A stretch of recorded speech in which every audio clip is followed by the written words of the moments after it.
नमस्कार ओडावासी शुभ संध्या आज संध्या रही देश विदेश राज्यर 20टी गुरुत्वपूर्ण खबर जहां आपण माने केवल 10 मिनिट समय दे देखिपारे ता पूर्व आपण मान गोटे छोटिया अनुरोध प्रथम भिडियोटी को लाइक करी कमेंट रे आपण जिलार ना लिखिदेवे जहाँफल तुरंत आपण जिलार खबर पाइपर नुआ वर्ष में बदलुची सबकि नियम शुभ योजना राशन कार्ड भत्ता टंका पीएम किसान सीएम किसान एमती अनेक 20टी गुरुत्वपूर्ण खबर अच्छी तेज कौन रही आज खबर चलता नजर पकड़ा आज ବର୍ଷର ଶେଷ ମନ୍ କି ବାତ୍ କଳାହାଣ୍ଡି ଗୋଲାମୁଣ୍ଡା ଚାଷୀକୁ ପ୍ରଶଂସା କଲେ ମୋଦି ବର୍ଷର ଶେଷ ମନ୍ କି ବାତ୍ରେ ଦେଶବାସୀଙ୍କୁ ସମ୍ବୋଧନ କରିଛନ୍ତି ପ୍ରଧାନମନ୍ତ୍ରୀ ଆଜି ହେଉଛି 117 ମନ୍ କି ବାତ୍ ବା ଚଳିତ ବର୍ଷର 9ତମ ମନ୍ କି ବାତ୍ ଏହି ଅବସରରେ ପ୍ରଧାନମନ୍ତ୍ରୀ ନରେନ୍ଦ୍ର ମୋଦି ମନ୍ କି ବାତ୍ରେ ସ୍ଥାନ ପାଇଲା କଳାହାଣ୍ଡି ଜିଲ୍ଲାର ଗୋଲମୁଣ୍ଡା ବ୍ଲକର ଚାଷୀଙ୍କ କଥା ମୋଦି କହିଛନ୍ତି ଦିନେ ଗୋଲମୁଣ୍ଡାର ଚାଷୀ ବାହାର ରାଜ୍ୟକୁ ପଳାୟନ ପାଇଁ ବାଧ୍ୟ ହେଉଥିଲେ ଏବେ ସେ ନିଜେ ବ୍ଲକ ପରିବା ଚାଷ ହବରେ ପରିଣତ ହୋଇଛି ପ୍ରଥମେ 10 ଜଣ ଚାଷୀକୁ ନେଇ ଗଠିତ ଗ୍ରୁପ ଆରମ୍ଭ କରିଥିଲେ ପରିବା ଚାଷ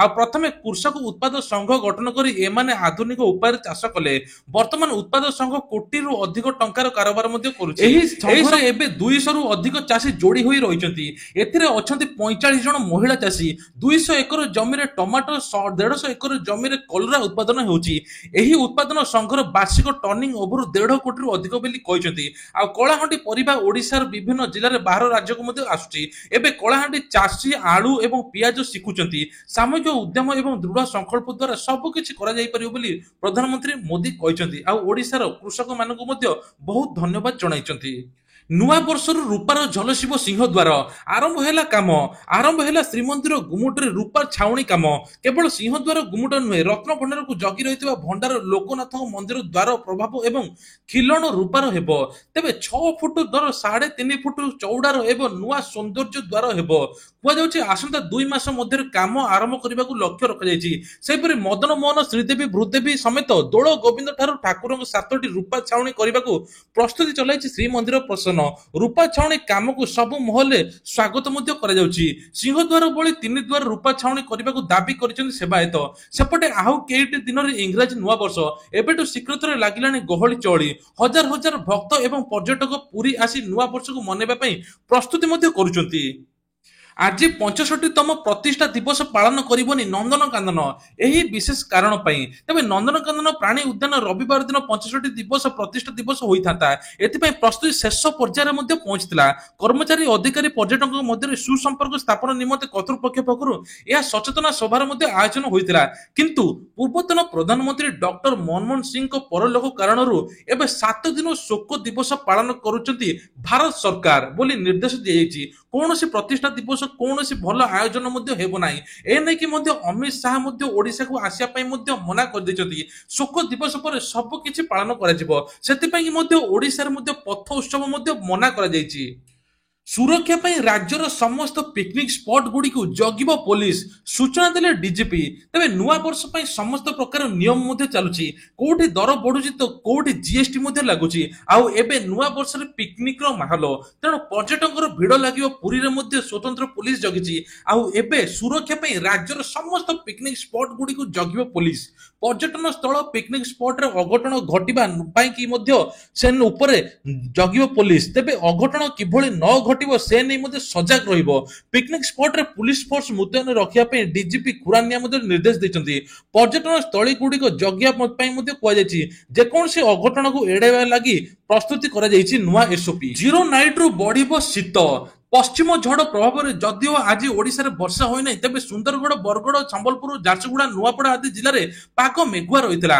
ଆସନ୍ତାକାଲି ମାଲକାନଗିରି କୋରାପୁଟ ନବରଙ୍ଗପୁର କଳାହାଣ୍ଡିରେ ହାଲୁକାରୁ ମଧ୍ୟମ ଧରଣର ବର୍ଷା ମଧ୍ୟ ହେବ ତେବେ ଦେଶର ପୂର୍ବ ଭାଗରେ ଥିବା ଗୁରୁଚାପ ବଳୟରୁ ପଶ୍ଚିମା ଯୋଗୁଁ 30 ତାରିଖଠାରୁ ରାଜ୍ୟରେ ଥଣ୍ଡା ଓହରି ପଡ଼ିବ ଜାଡ଼ରେ ଥରିବ ଓଡ଼ିଶା 0 ନାଇଟରୁ ଶୀତର ପ୍ରକୋପ ଆହୁରି ବଢ଼ିବ ବୋଲି କୁହାଯାଉଛି ଦାରିଙ୍ଗବାଡ଼ିରେ 3 ରୁ 4 ଡିଗ୍ରୀ ହ୍ରାସ ମଧ୍ୟ ପାଇବ ତା ସହିତ 11 ଡିଗ୍ରୀ ସେଲସିୟସ ଦାରିଙ୍ଗବାଡ଼ିରେ ରହିଥିବା ବେଳେ ସର୍ବାଧିକ ସମ୍ବଲପୁରରେ 31 ଡିଗ୍ରୀ ସେଲସିୟସ ରେକର୍ଡ କରାଯାଇଛି ତେବେ କୁହାଯାଉଛି ଆହୁରି 4 ରୁ 6 ଡିଗ୍ରୀ ତାପମାତ୍ରା ଖସିବ ଆଉ ଜାଡ଼ରେ ଥରିବ ଓଡ଼ିଶା ରାଜଧାନୀରେ ଜବରଦଖଲ, ଖୋର୍ଦ୍ଧାରେ ପୁଣି ଆରମ୍ଭ ହେଲା ଜବରଦଖଲ ଉଚ୍ଛେଦ, ପୋଲିସ ଉପସ୍ଥିତିରେ ଭଙ୍ଗା ଯାଉଛି ଦୋକାନ ଘର। ତେବେ ବାରମ୍ବାର ବିଏମସି ନୋଟିସ ଦେବା ସତ୍ତ୍ୱେ ମଧ୍ୟ ବାଟ ରାସ୍ତାଘାଟରେ ଦୋକାନ ବସୁଛି। ବିଭିନ୍ନ ପ୍ରକାର ଭେଣ୍ଡିଂ ଜୋନ୍ ଆରମ୍ଭ ହେଲେ ସତ୍ତ୍ୱେ ଭେଣ୍ଡିଂ ଜୋନରେ ଯାଉନାହାନ୍ତି କିଛି ଦୋକାନୀ। ତେଣୁ ସକାଳୁ ସକାଳୁ ପ୍ରଶାସନ ପକ୍ଷରୁ ଜେସିବି ସହାୟତାରେ ଭଙ୍ଗା ଯାଉଛି କେବିନ। ମାଡୁଆଳୁ ମାର୍କେଟ ନିକଟରେ କେବିନ ଗୁଡିକ ଭଙ୍ଗା ଯାଉଛି। ବୁଲଡୋଜର ମାଧ୍ୟମରେ ପୋଲିସ ଉପସ୍ଥିତିରେ ଦୋକାନ ଘର ଭଙ୍ଗା ଯାଉଛି। ବ୍ୟବସାୟୀ ସଂଘର ନିବେଦନ ପରେ ମଧ୍ୟ କିଛି ଦିନ କ୍ୟାବିନକୁ ଉଚ୍ଛେଦ ବନ୍ଦ ରଖାଯାଇଥିଲା। ହେଲେ ଆଜି ପ୍ରଶାସନ ପକ୍ଷରୁ ଏହା ଉଚ୍ଛେଦ ପ୍ରକ୍ରିୟା ଆରମ୍ଭ ହୋଇଛି। କ୍ୟାବିନକୁ ନ ହଟାଇବା ହୋଇଥିଲା ଆନ୍ଦୋଳନ। ପ୍ରଶାସନର ଆଲୋଚନା ପରେ ମଧ୍ୟ ଦୋକାନୀ ଆଡୁ ନିଜ ଆଡୁ ଭାଙ୍ଗି ଦେଇଥିବା ସେମାନଙ୍କୁ ଭେଣ୍ଡିଂ ଜୋନକୁ ଦୋକାନ ଗୃହ ମିଳିଛି। ତେବେ ଭେଣ୍ଡିଂ ଜୋନ ତାକୁ ମିଳିଛି, ଏବେ ଏହି ସବୁ ଦୋକାନ ଘର ଉଚ୍ଛେଦ ହେଉଛି। ଯୁବ ଡାକ୍ତରଙ୍କର ନିଆରା ପ୍ରୟାସ, ବିବାହ ବାର୍ଷିକକୁ ସ୍ମରଣୀୟ ରଖିବା ପାଇଁ ମାଗଣା ସ୍ୱାସ୍ଥ୍ୟ ସେବା ଯୋଗାଇବା ସହିତ ବାଣ୍ଟିଲେ ଶୀତ ବସ୍ତ୍ର। ବର୍ତ୍ତମାନ ସମୟରେ ଧୁମଧାମରେ ଆନିଭର୍ସରୀ ପାଳନ କରିବା ଯେମିତି ଏକ ଟ୍ରେଣ୍ଡ ହୋଇଗଲାଣି। ଆପଣ ଦେଖିଥିବେ ଯେ ଲୋକ ନିଜର ବିବାହ ବାର୍ଷିକ ସ୍ମରଣୀୟ ରଖିବା ପାଇଁ ବିଭିନ୍ନ ହୋଟେଲରେ ପାର୍ଟିଠୁ ଆରମ୍ଭ କରି ଖାଇବା ପିଇବା ଦଉଛନ୍ତି। କିନ୍ତୁ ହୋଟେଲରେ ନ ହେଇକି ଏବେ ଜଣେ ଡାକ୍ତର, ଯୁବ ଡାକ୍ତର ମାଗଣା ଚିକିତ୍ସା ଦେଉଛନ୍ତି, ତା ସହିତ ମଧ୍ୟ ଶୀତ ବସ୍ତ୍ର ବାଣ୍ଟୁଛନ୍ତି। ତେବେ ବିବାହ ବାର୍ଷିକକୁ ଯୁବ ଡାକ୍ତର ନେଇଛନ୍ତି ନିଆରା ନିଷ୍ପତ୍ତି। ନିଜ ବିବାହ ବାର୍ଷିକକୁ ସ୍ମରଣ ରଖିବା ପାଇଁ ଅପହଞ୍ଚ ଅଞ୍ଚଳରେ ପହଞ୍ଚି ନିଜେ ମାଗଣା ସ୍ୱାସ୍ଥ୍ୟ ସେବା ଯୋଗାଇବା ସହିତ ଶୀତ ବସ୍ତ୍ର ବାଣ୍ଟିଛନ୍ତି। କ୍ରିକେଟ ଖେଳକୁ ନେଇ ରାସ୍ତା ରୋକ, ରସୁଲଗଡ଼ କଳ୍ପନା ଛକରେ ଅଟକି ରହିଛି ଶହ ଶହ ଗାଡି ମୋଟର। ତେବେ ଖେଳ ପଡିଆରେ କ୍ରିକେଟ ମ୍ୟାଚ ବାରଣକୁ ନେଇ ତୁମୁଳ କାଣ୍ଡ ହୋଇଛି। ଫଳରେ ରାସ୍ତା ରୋକ ପାଇଁ ଛୁଟି ଦିନରେ ଫସିଲେ ଲୋକେ। ଲକ୍ଷ୍ମୀସାଗର କଟକ ରୋଡ ରାସ୍ତାରେ ବସି ବିରୋଧ କରିଛନ୍ତି ସ୍ଥାନୀୟ ଲୋକେ। ରସୁଲଗଡ଼ କଳ୍ପନା ରାସ୍ତାରେ ଅଟକି ରହିଛି ଶହ ଶହ ଗାଡି ମୋଟର। ପରିସ୍ଥିତିକୁ ନିୟନ୍ତ୍ରଣ କରିବା ପାଇଁ ପୋଲିସରେ ମଧ୍ୟ ଉଦ୍ୟମ ହେଇଛି, ଏପର୍ଯ୍ୟନ୍ତ ସଫଳ ମଧ୍ୟ ହୋଇନାହିଁ। ତେବେ ଆଉ ଗୋଟେ ବଡ ଅଘଟଣ, ହଷ୍ଟେଲରୁ ପିଜି ଛାତ୍ରଙ୍କୁ ଆକ୍ରମଣ ଘଟଣାରେ ବଡ କାର୍ଯ୍ୟାନୁଷ୍ଠାନ। ବ୍ରହ୍ମପୁର ଏମକେ କେସିଜିରୁ ବିଦା ହେଲେ 4 ଜଣ ଡାକ୍ତର। ହଷ୍ଟେଲ ପିଜି ଛାତ୍ରଙ୍କୁ ଆକ୍ରମଣ ପରେ ବଡ କାର୍ଯ୍ୟାନୁଷ୍ଠାନ ନେଇଛି ଏବେ କୁହାଯାଉଛି। ତେବେ ସରକାର ନେଇକି ନେଇକି ବୋଧେ ବଡ ବଡ ଘୋଷଣା କରୁଛନ୍ତି, ଏଭଳି ଦୁର୍ନୀତି ଓଡିଶାରେ ଚାଲିବ ନାହିଁ। ଯେଉଁମାନେ ଦୁର୍ନୀତି କରୁଛନ୍ତି ତାଙ୍କ ଉପରେ କଡା କାର୍ଯ୍ୟାନୁଷ୍ଠାନ ନିଆଯିବ। ସେହିଭଳି 4 ଜଣ ଡାକ୍ତରଙ୍କୁ ବହିଷ୍କାର କରିବା ସହିତ ଅନ୍ୟ ପିଜି ରେସିଡେଣ୍ଟଙ୍କୁ 6 ମାସ ଯାଏଁ କଲେଜ କ୍ୟାମ୍ପସକୁ ବାରଣ କରାଯାଇଛି। ଡିଏମଇଟି ନିର୍ଦ୍ଦେଶ କ୍ରମେ କାର୍ଯ୍ୟାନୁଷ୍ଠାନ ଗ୍ରହଣ କରାଯାଇଥିବା ନେଇ ଡିନ୍ ସୂଚନା ଦେଇଛି। ବହିଷ୍କୃତ 4 ଜଣ ଡାକ୍ତର ମଧ୍ୟରେ ଜଣେ କଣ୍ଟ୍ରାକ୍ଚୁଆଲ ସରକାରୀ ପ୍ରଫେସର ଏବଂ 3 ଜଣ ସିନିୟର ରେସିଡେଣ୍ଟ ରହିଥିଲେ। ଡିସେମ୍ବର 20ରେ 3 ନମ୍ବର ହଷ୍ଟେଲ କ୍ୟାଣ୍ଟିନରେ ଗଣ୍ଡଗୋଳ ହୋଇଥିଲା। ଏନେଇ ଆକ୍ରମଣ ଶିକାର 5 ଜଣ ଛାତ୍ର ବୈଦ୍ୟନାଥପୁର ଥାନାରେ ଏତଲା ଦେଇଥିଲେ। ଆଉ ଏବେ 4 ଜଣ ଡାକ୍ତରଙ୍କୁ ମଧ୍ୟ ବହିଷ୍କାର କରାଯାଇଛି। ଜାନୁଆରୀ 14ରୁ କୁମ୍ଭୀର ଗଣନା। ତେବେ ପର୍ଯ୍ୟଟକଙ୍କ ପାଇଁ 9 ଦିନ ଭିତରକନିକା ବନ୍ଦ ରହିବ।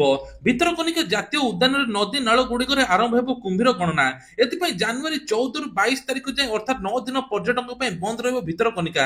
ରାଜନଗର ବନଖଣ୍ଡର 4ଟି ରେଞ୍ଜ କୁମ୍ଭୀର ଗଣନା କରାଯିବ ଏବଂ ରାଜନଗର ବନଖଣ୍ଡ ଅଧିକାରୀ ସୁଦର୍ଶନ ଗୋପୀନାଥ ଯାଦବ ସୂଚନା ଦେଇଛନ୍ତି।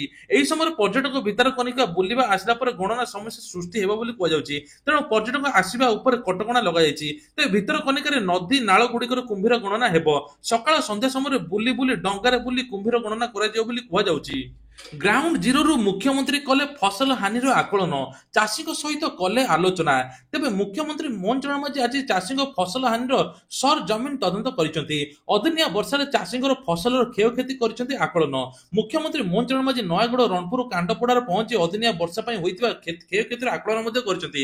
ସେଠାରେ କ୍ଷେତ ଧାନ ବୁଲି ପାଣିରେ ପଶିବା ସହିତ ଦୃଶ୍ୟ ମଧ୍ୟ ଦେଖିଛନ୍ତି। ଏଥିସହିତ ଚାଷୀଙ୍କ ସହିତ ସମସ୍ତ କ୍ଷତି ସମ୍ପର୍କରେ ତଥ୍ୟ ମଧ୍ୟ ସଂଗ୍ରହ କରିଛନ୍ତି। ଚାଷୀଙ୍କ ବର୍ଷା ପାଇଁ ହରାଇଥିବା ଫସଲ ସମ୍ପର୍କରେ ସ୍ପଷ୍ଟ ଉପରେ ହିଁ ଜିଲ୍ଲାପାଳଙ୍କ ସହିତ ଆଲୋଚନା ମଧ୍ୟ କରିଛନ୍ତି। ଏନେଇ ଚାଷୀଙ୍କର କ୍ଷତିପୂରଣ ଖୁବ୍ ଜଲଦି ଦିଆଯିବ ବୋଲି କୁହାଯାଉଛି। ଧନୁ ଯାତ୍ରାରେ ଖର୍ଚ୍ଚ ହେବ 1.5 କୋଟି ଟଙ୍କା। ୟୁନେସ୍କୋ ମାନ୍ୟତା ପାଇଁ ଉଦ୍ୟମ କରୁଛନ୍ତି ସରକାର। ଓଡିଆ ଅସ୍ମିତାର ପରିଚୟ ଦେବ ବଡଗଡ ଧନୁଯାତ୍ରା। ଧନୁଯାତ୍ରା ଖର୍ଚ୍ଚ ବାବଦକୁ ସରକାର ଦେବେ 1.5 କୋଟି। ଧନୁଯାତ୍ରାର ବୃତ୍ତ ଚିତ୍ର ପ୍ରସ୍ତୁତ କରୁଛି ଏନେଇ ଏନଏସଡି। ବିଭିନ୍ନ ଚରିତ୍ରରେ ଅଭିନୟ କରୁଥିବା କଳାକାରଙ୍କୁ ମିଳିବ 10,000 ଟଙ୍କା। ପୋଷାକ ଆନୁଷଙ୍ଗିକ ଖର୍ଚ୍ଚ ବାବଦକୁ 10,000 ଲେଖାଏଁ ଦିଆଯିବ। ବରଗଡ଼ ସମେତ ବିଭିନ୍ନ ଜିଲ୍ଲାରେ ଏବେ ଏଲଇଡି ସ୍କ୍ରିନ୍ ହେବ। ଧନୁଯାତ୍ରାକୁ ୟୁନେସ୍କୋର ଆନ୍ତର୍ଜାତୀୟ ମାନ୍ୟତା ଉଦ୍ୟମ ଦିଆଯିବ ବୋଲି କୁହାଯାଉଛି। ତେବେ ଆଉ 2 ଦିନ ପରେ ଏଥର ଛାତ୍ରଛାତ୍ରୀଙ୍କୁ ମିଳିବ 5,000 ଟଙ୍କା। ଏନେଇ ମୁଖ୍ୟମନ୍ତ୍ରୀ ମୋହନ ଚରଣ ମାଝୀ ମଧ୍ୟ ଘୋଷଣା କରିଛନ୍ତି। କୁହାଯାଉଛି 3.5 ଲକ୍ଷ ଜନଜାତି ଅନୁସୂଚିତ ଜାତିକୁ ଡିସେମ୍ବର 31 ତାରିଖରେ 5,000 ଟଙ୍କା ଯୋଗାଇ ଦେବେ ସରକାର। ସହାୟତା ରାଶି 5,000 ଟଙ୍କା ଯୋଗାଇବେ। ତା ସହିତ ମଧ୍ୟ ଆଉ ଗୋଟେ ବଡ ଘୋଷଣା, ଏସଏଚଜି ମହିଳାଙ୍କୁ ଋଣ ଛାଡ ଯିବ। କୁହାଯାଉଛି ପୂର୍ବ ସରକାର ଯେତିକି ଋଣ ନେଇଥିଲେ ଋଣର ସୁଧ ଛଡାଯିବ। ଏନେଇ 227 କୋଟି ଟଙ୍କା ମଧ୍ୟ ବ୍ୟୟ ବରାଦ ହୋଇଛି। ଦିଲ୍ଲୀରେ ଧରା ପଡ଼ିଲେ 8 ବାଂଲାଦେଶୀ ନାଗରିକ ଜଙ୍ଗଲ ରାସ୍ତା ଦେଇ ଭାରତରେ କରିଥିଲେ ପ୍ରବେଶ। ତେବେ ଅବୈଧ ରୂପେ ସେମାନେ ଭାରତରେ ପ୍ରବେଶ କରିଥିଲେ। ଜଣେ ପୁରୁଷ ଜଣେ ମହିଳାଙ୍କ ସମେତ 8 ଜଣ ବାଂଲାଦେଶୀ ନାଗରିକ ଜଙ୍ଗଲ ରାସ୍ତା ଏକ୍ସପ୍ରେସ ଟ୍ରେନ ଯୋଗେ ଭାରତରେ ପଶିଥିଲେ। ସେମାନଙ୍କୁ FRRO ମାଧ୍ୟମରେ ବାଂଲାଦେଶକୁ ପଠାଯାଇଛି। ଦିଲ୍ଲୀରେ ବେଆଇନ ବାଂଲାଦେଶୀ ନାଗରିକ ସମେତ ଅବୈଧ ପ୍ରବାସୀ ଯାଞ୍ଚ ସହିତ ଦକ୍ଷିଣ ପଶ୍ଚିମାଞ୍ଚଳରେ ଅଭିଯାନ କରାଯାଇଥିଲା। ତେବେ ଘର ଘର ବୁଲି ଯାଞ୍ଚ ମଧ୍ୟ କରାଯାଇଥିଲା। ପାଖାପାଖି 400 ପରିବାରକୁ ଯାଞ୍ଚ କରାଯାଇ ସେମାନଙ୍କର ଦସ୍ତାବିଜ ସଂଗ୍ରହ କରାଯାଇଛି। ଦିଲ୍ଲୀ ପୋଲିସ କହିଛି ଏହି ଅଭିଯାନ ସମୟରେ ଜଣେ ପୁରୁଷ ଏବଂ 8 ଜଣ ମହିଳା ବାଂଲାଦେଶୀ ଧରା ପଡ଼ିଛନ୍ତି। ତୁରନ୍ତ ତାଙ୍କୁ ବାଂଲାଦେଶ ମଧ୍ୟ ପଠାଯାଉଛି। ବିଦାୟ ନେଉଛି 2024। ମାତ୍ର 3 ଦିନ ପରେ ଆରମ୍ଭ ହେବ ଇଂରାଜୀ ନୂଆ ବର୍ଷ 2025। ଏବେଠୁ ଶ୍ରୀକ୍ଷେତ୍ରରେ ଲାଗିଲାଣି ଗହଳି ଚହଳି। ଶ୍ରୀମନ୍ଦିର ମହୋଦଧି ବଡ଼ଦାଣ୍ଡ ଠାରୁ ହୋଟେଲ ଇଣ୍ଡଷ୍ଟ୍ରି ସବୁଠି ତୈୟାର। ପର୍ଯ୍ୟଟକ ସ୍ୱାଗତ ପାଇଁ ନୂଆ ନିଆରା ଢଙ୍ଗରେ ସଜାଇ ହେଲେଣି ନୀଳାଚଳ ଧାମ। ପ୍ରତିବର୍ଷ ଚଳିତ ବର୍ଷ ପୁରୀକୁ ଅଧିକ ପର୍ଯ୍ୟଟକ ଆଗମନ ହେବାରୁ ଏବେ ସଂକେତ ମଧ୍ୟ ମିଳିଲାଣି। ତେବେ ଆପଣମାନେ ଗାଡ଼ି କେଉଁଠି ରଖିବେ ଏ ନେଇକି ମଧ୍ୟ ପାର୍କିଂ ବ୍ୟବସ୍ଥା ହେଉଛି। ଭିଡ଼ ନିୟନ୍ତ୍ରଣ ଟ୍ରାଫିକ ପରିଚାଳନାରେ 90 ଅଧିକାରୀ ସହିତ 60 ପ୍ଲାଟୁନ ଫୋର୍ସ ମୁତୟନ ହେବ। ଶ୍ରୀମନ୍ଦିରରେ ଭକ୍ତଙ୍କ ଶୃଙ୍ଖଳିତ ଦର୍ଶନ ଏବଂ ପର୍ଯ୍ୟଟକ ସୁରକ୍ଷା ଟ୍ରାଫିକ ସୁପରିଚାଳନା ବ୍ୟବସ୍ଥା ମଧ୍ୟ ହେବ। ସମୁଦ୍ର କୂଳରେ ଅଘଟଣ ରୋକିବା ପାଇଁ ମୁତୟନ ହେବେ ଲାଇଫ ଗାର୍ଡ। ଡିସେମ୍ବର 31 ଜାନୁଆରୀ 1 ଯାଏଁ କଟକଣା ବଳବତ୍ତର ରହିବ। ସେହିପରି ଜିଲ୍ଲା ପୋଲିସ ହୋଟେଲ ମାଲିକଙ୍କ ସହିତ ବୈଠକ ଅନୁଷ୍ଠିତ ହେବ। ଯାତ୍ରୀଙ୍କ ସୁରକ୍ଷିତ ରହଣି ଏବଂ ଅନ୍ୟାନ୍ୟ ବ୍ୟବସ୍ଥା ଉପରେ ଗୁରୁତ୍ୱ ମଧ୍ୟ ଦିଆଯିବ। ଚଳିତ ବର୍ଷ ମାଟ୍ରିକ ପରୀକ୍ଷାର ହେବ ଲାଇଭ ଷ୍ଟ୍ରିମିଂ। କପି ରଖିବା ପାଇଁ ସମସ୍ତ ପ୍ରଶ୍ନପତ୍ର ଭାଇରାଲ ନିଆଗଲା ନିଷ୍ପତ୍ତି। ଚଳିତ ବର୍ଷ ହାଇସ୍କୁଲ ମାଟ୍ରିକ ପରୀକ୍ଷାରେ ଲାଇଭ ଷ୍ଟ୍ରିମିଂ ବ୍ୟବସ୍ଥା ହେବ। ପରୀକ୍ଷା ଚାଲୁଥିବା ବେଳେ ପରୀକ୍ଷା କେନ୍ଦ୍ର କର୍ତ୍ତୃପକ୍ଷ ସମ୍ପୂର୍ଣ୍ଣ ନିୟନ୍ତ୍ରଣ ରହିବ। ମାଟ୍ରିକ ପରୀକ୍ଷାରେ କପି ରଖିବା ପାଇଁ ପ୍ରଶ୍ନପତ୍ର ଭାଇରାଲ କରିବା ପାଇଁ ଅନିୟମିତତା ଏବଂ ପ୍ରତିହତ କରିବା ପାଇଁ ମାଧ୍ୟମିକ ଶିକ୍ଷା ପରିଷଦ ବୋର୍ଡ କର୍ତ୍ତୃପକ୍ଷ ଏଭଳି ବୈଷୟିକ ବ୍ୟବସ୍ଥାର କାର୍ଯ୍ୟକାରୀ ଉଦ୍ୟମ ଆରମ୍ଭ କରିଛି। ଲାଇଭ ଷ୍ଟ୍ରିମିଂ ବ୍ୟବସ୍ଥାରେ ରାଜ୍ୟରେ ସମସ୍ତ ପରୀକ୍ଷା କେନ୍ଦ୍ର କିଭଳି କାର୍ଯ୍ୟକାରୀ ହୋଇପାରିବ ସେ ନେଇ ବୋର୍ଡ କର୍ତ୍ତୃପକ୍ଷ ବିଭିନ୍ନ ଆଇଟି ଫାର୍ମରୁ ଟେଣ୍ଡର ଆହ୍ୱାନ କରିଥିବା ସୂଚନା ମିଳିଛି। ଆସନ୍ତା ଫେବୃଆରୀ 21 ତାରିଖରୁ ଏବେ ମାଟ୍ରିକ ପରୀକ୍ଷା ଆରମ୍ଭ ହୋଇ ମାର୍ଚ୍ଚ 6 ତାରିଖରେ ଚାଲିବ। ରାଜ୍ୟରେ ପାଖାପାଖି 5.5 ଲକ୍ଷରୁ ଅଧିକ ଛାତ୍ରଛାତ୍ରୀ ଏବଂ 3000 ପରୀକ୍ଷା କେନ୍ଦ୍ରରେ ପରୀକ୍ଷା ଦେବେ। ମାଟ୍ରିକ ପରୀକ୍ଷା ଯେମିତି ସର୍ବବୃହତ ପରୀକ୍ଷାରେ ସ୍ୱଚ୍ଛତା ଏବଂ ଶୃଙ୍ଖଳା ଆଣିବା ପାଇଁ ବୋର୍ଡ କର୍ତ୍ତୃପକ୍ଷ ପ୍ରଥମ ଥର ପାଇଁ ଲାଇଭ ଷ୍ଟ୍ରିମିଂ ବ୍ୟବସ୍ଥା କରୁଛି।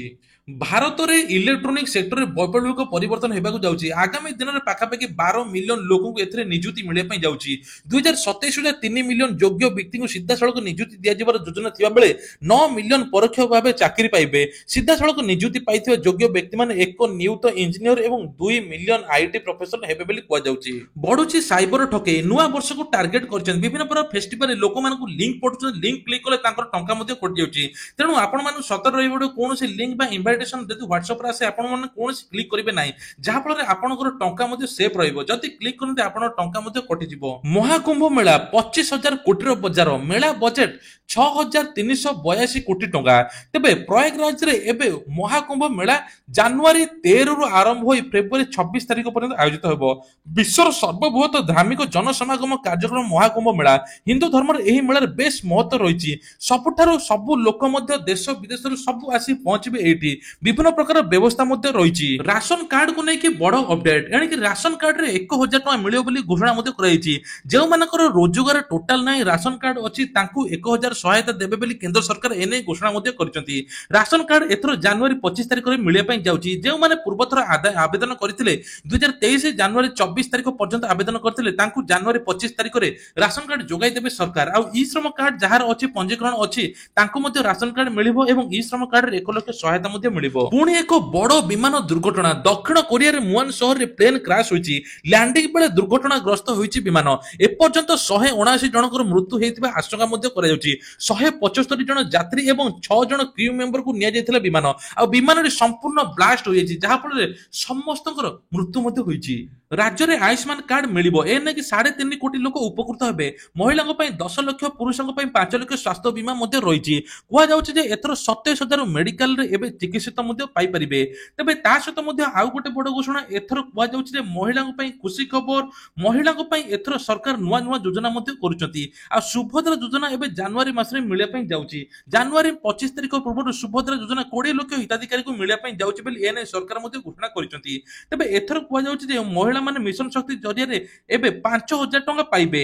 ଏନେଇ ସରକାର ତରଫରୁ ମଧ୍ୟ ବଡ ଘୋଷଣା।